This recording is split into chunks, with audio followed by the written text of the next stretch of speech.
दोस्तों आज के 15 साल 20 साल पहले का जो टाइम था, जो समय था, वहां पे जितने भी हमारे काम होते थे, यानी अगर कहा जाए तो जो हमारा कैश डिपॉजिट एंड विथड्रॉल होता था, जो कैश का लेन देन होता था, वो 95 से 98%, 99% होता था। लेकिन आज वो परसेंटेज गिर करके 65 तक आ चुका है। मेरे दोस्त 65 पे चल रहा है। क्यों जानते हैं आप? क्योंकि समय लगातार बदलता चला जा रहा है और जैसे ही समय बदल रहा है उसी तरीके से हमारी दुनिया, हमारी पीढ़ी भी लगातार बदलती चली जा रही है। हमारा जो देश है, जो हमारा टाइम है, जो हमारे युवा पीढ़ी है, वो लगातार डिजिटलाइजेशन की तरफ बढ़ रही है, लगातार डिजिटल हो रही है। जो भी काम है, जो भी लेन देन है, वो सारे के सारे काम डिजिटली कर रहे हैं। मेरे दोस्त इस दुनिया में अगर आप उसके पीछे रहते हैं, अगर आप इस समय के बदलते हुए समय के अनुसार अपने आप को नहीं बदलते हैं, तो आप कहीं ना कहीं पीछे हैं, आप कहीं ना कहीं गड्ढे में गिर रहे हैं और आप मार्केट से बाहर हो जाएंगे। मेरे दोस्त आज मैं आपको ऐसी 6 टिप्स बताऊंगा जहां से आप समझ पाएंगे कि अपनी सेविंग अकाउंट में कितना आप कैश डिपॉजिट कर सकते हैं, कितना विड्रॉल कर सकते हैं। अगर इससे ज्यादा आप करते हैं तो आपके साथ क्या चीजें होगा, क्या आपके साथ कार्रवाई की जा सकती है, कितना परसेंट आपको टैक्स देना है, आपको क्या चीजें करनी है, ये सारे प्लानिंग के बारे में डिटेल में बात करेंगे। तो वीडियो को लास्ट तक देखना, चैनल पे नए हो चैनल सब्सक्राइब करना, बेल आइकन दबाना बिल्कुल न भूलना, क्योंकि मेरे दोस्त financial planning, financial education, crypto trading, stock trading से रिलेटेड मैं आपके लिए वीडियो लेके आता रहता हूँ। नमस्कार साथियों, मैं आपका दोस्त Ankit Tiwari, business coach, leadership master and trainer. तो दोस्तों चलिए सीधे बात करते हैं। Cash deposit and withdrawal maximum limit in 1 year. एक साल की जो हमारी लिमिट है वो 10 लाख रुपए है। अब सपोज दैट हमारे पास ये 10 लाख रुपए है, ठीक है, ये लिमिट है। लेकिन 10 लाख से ज्यादा अगर हमारी इनकम हो रही है, हमें ज्यादा जमा करना है, तो मेरे साथ क्या होगा? अगर आप 10 लाख या 10 लाख से ज्यादा करते हैं तो इनकम टैक्स की तरफ से नोटिस आने के ज्यादा चांसेस है, आपके पास नोटिस आ सकती है। मेरे दोस्त पहली चीज है, ये आपकी बैंक ये खुद इनकम टैक्स को रिपोर्ट कर देगी कि इंसान कितना पैसा जमा किया। दूसरे दोस्तों सेकंड पॉइंट में बात करते हैं, if above 10 lakh cash deposit and withdrawal, then अगर हम 10 लाख से ऊपर अगर कैश डिपॉजिट करते हैं या विथड्रॉल करते हैं, तब हमारे साथ क्या होगा? मेरे दोस्त वहां पे आपको करना क्या होगा? अगर आप 10 लाख से ज्यादा अगर आप करते हो तो आपको क्या करना पड़ेगा पता है? आपको प्रूफ देनी पड़ेगी। क्या करना पड़ेगा? आपको प्रूफ देनी पड़ेगी। अब प्रूफ में क्या देना पड़ेगा? आपको आईटीआर फाइल करना पड़ेगा। क्या करना पड़ेगा? आईटीआर फाइल करना पड़ेगा।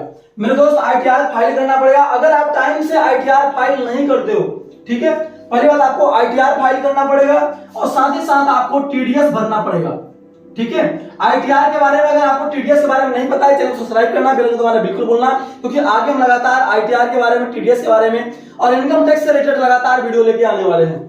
तो मेरे दोस्त सिंपल सी बात है समझना कि आपको टीडीएस भी भरना पड़ेगा। अब टीडीएस की अगर बात है, टीडीएस कितना परसेंट भरना पड़ेगा, तो इसके बारे में आपको डिटेल हम बाद में बताएंगे, लेकिन अभी आपको नॉर्मली बता दे रहे हैं। अभी आपको टीडीएस 2 से लेकर के 5%, 10% तक आपको टीडीएस लग सकता है। If 1.1 crore cash deposit and withdrawal, then अगर आप 1 करोड़ 10 लाख रुपए कैश डिपॉजिट करते हो या विथड्रॉल करते हो, तो आपके साथ क्या होने वाला है? तो मेरे दोस्त सिंपल सी बातें समझना, अगर आप यहाँ 1.1 करोड़ कैश विथड्रॉल करते हो, डिपॉजिट करते हो, तो आपको आईटीआर तो फाइल करना पड़ेगा। अब इतना आप चाहे ऑनलाइन करते हो, आपको पता ही हो तो करना ही, आईटीआर फाइल करना ही पड़ेगा। कैश डिपॉजिट करते हो तो भी करना पड़ेगा। अब आप सीमा रेखा से ऊपर आ चुके हो, समझ में आ रहा है, तो आपको आईटीआर फाइल करना पड़ेगा। आईटीआर फाइल अगर आप टाइम से नहीं करेंगे तो उसका आपको टैक्स अलग लगेगा। दूसरी चीज समझना कि यहाँ पे अगर आप 1.1 करोड़ भी, अगर 1 करोड़ 10 लाख रुपए आप ट्रांजेक्शन करते हो, तो भी आपको यहाँ पे 2% जो है क्या लगेगा? टीडीएस लगेगा। मतलब आप समझना कि यहाँ पे 20,000 रुपए, कितना? 20,000 रुपए, 20,000 रुपए आपको टीडीएस भरना पड़ेगा। अगर आप आईटीआर टाइम पे फाइल नहीं करते हो तो 20,000 से लेकर के आपको 50,000 और आपको 1 लाख भी जो है भरना पड़ सकता है। इसके बारे में हम डिटेल में बात करेंगे। चौथा पॉइंट दोस्तों, if doesn't above 10 lakh cash deposit and withdrawal in 1 year, ठीक है, हमेशा ये 1 ईयर के लिए ये बात आपको समझना है। अगर हम दोस्तों 1 साल में 10 लाख से कम डिपॉजिट करते हैं कैश या विथड्रॉल करते हैं, तो हमारे साथ क्या होगा? मेरे दोस्त उस केस में भी आप एक बार में, कितने बार में? एक बार में आप जो है 2 लाख से ज्यादा आप ट्रांजेक्शन नहीं कर सकते। अगर आप ऐसा करते हो तो बैंक आपके इनकम टैक्स डिपार्टमेंट को रिपोर्ट करेगी, समझ रहे हैं, तो वहां पे आपको नोटिस आने के चांसेस बढ़ जाते हैं। अब दोस्तों 5वां पॉइंट है हमारा क्रेडिट कार्ड बिल। आज के डेट में सबसे ज्यादा हम क्रेडिट कार्ड को यूज करते हैं। अगर हम क्रेडिट कार्ड का बिल यानी कैश में करते हैं तो मेरे दोस्त सिंपल सी बात समझना कि आप 1 लाख जो है एक बार में कैश डिपॉजिट नहीं कर सकते, इससे आपको कम ही करना है। अगर आप 1 लाख कैश डिपॉजिट करते हो तो इनकम टैक्स को आपकी बैंक रिपोर्ट करेगी। जो भी करना है आपको ऑनलाइन करना है। अब आप कहेंगे सर ऑनलाइन करना है तो ऑनलाइन हम कितना कर सकते हैं? तो एक बार में यानी इन वन टाइम आपको एक बार में 1 लाख नहीं करना है, साथ ही साथ आपको 10 लाख इन 1 ईयर, ठीक है।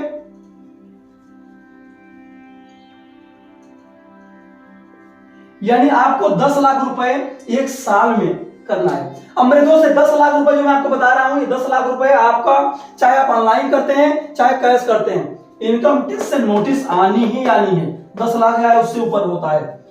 अब अगली चीज है मेरे दोस्त डोनेशन। डोनेशन हम मतलब समझते हैं आप किसी को घूस देते हैं। आज डेट में घूस का जमाना कुछ ज्यादा हो गया है ना, करप्शन कुछ ज्यादा बढ़ गए हैं। तो घूस अगर आप देते हो और कहीं भी पकड़े अगर जाते हो, आपको देखो जो घूस देने का जो रूल है इनकम टैक्स की तरफ से वो 2000 है। कितना? 2000 से ज्यादा आप किसी को कैश, ठीक है, लोन ना दे सकते हो ना ले सकते हो। साथ ही साथ मेरी बात को समझना, अब इससे ज्यादा अगर आप करते हो तो भी आप इनकम टैक्स के रेडार में आओगे। बाकी वीडियो को लास्ट देखा आपने, उसके लिए आपको तहे दिल से धन्यवाद। चैनल पर नए सब्सक्राइब करें, बेल आइकन दबाना बिल्कुल भूलें। मिलते हैं अगली एक बेस्ट फाइनेंशियल वीडियो के साथ, तब तक के लिए thank you, best of luck.